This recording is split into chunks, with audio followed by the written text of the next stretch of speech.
In 2020, my OT practice moved to a new neighborhood shortly before the COVID shutdown hit. It was a tough time for our business, but we persevered. Join me as I share our story of survival and reveal our exciting plans for the future. Welcome to Century Street.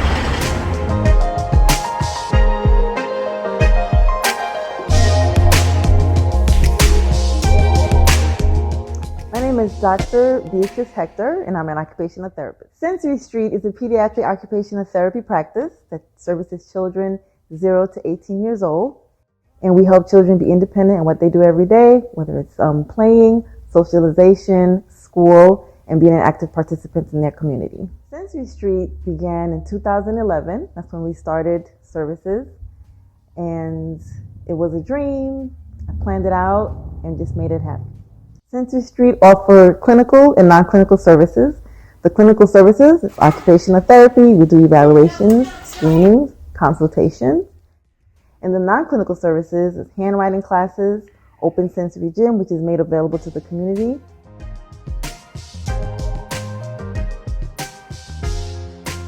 We have special events throughout the year, whether it's haunted house, workshops during the summer.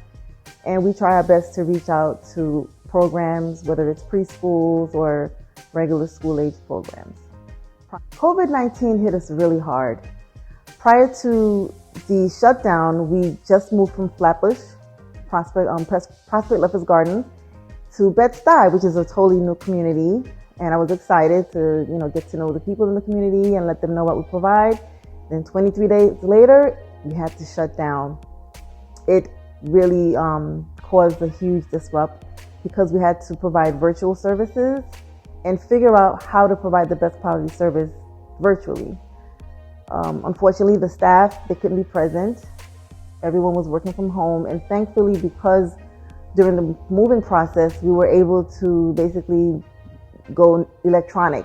So we were able to have access to all documents and records virtually.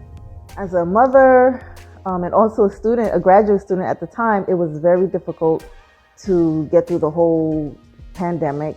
And it took a lot of family support, also support by the government. We provided financial assistance with the PPP loans because I had to maintain payroll. But more importantly, I had to make sure, nothing was disrupted at home. And of course, complete my graduate program. During the pandemic, virtual services turned out to actually be something very interesting because parents were able to learn a lot about what occupational therapy does and how they can help their child at home. Because before, when they come here at the clinic, they don't really see what goes on as much unless it's something where we're teaching certain techniques, whether it's a brushing protocol or just strategies to help their child with transitioning.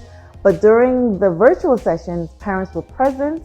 They had to assist their child with attending, following directions, and also giving some physical assistance so they can carry out some of the activities. So on that end, it was very helpful.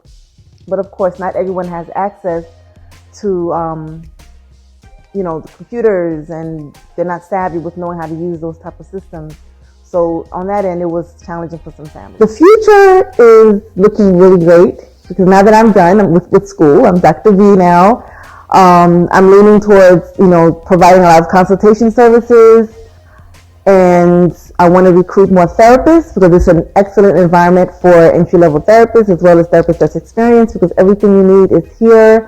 I want to offer continuing education courses. I want to have more events where we have panels to answer questions for, therapists that may not know how to address certain situations or conditions, and just be more involved in the community. Because now that we survived, I think we're ready just about anything.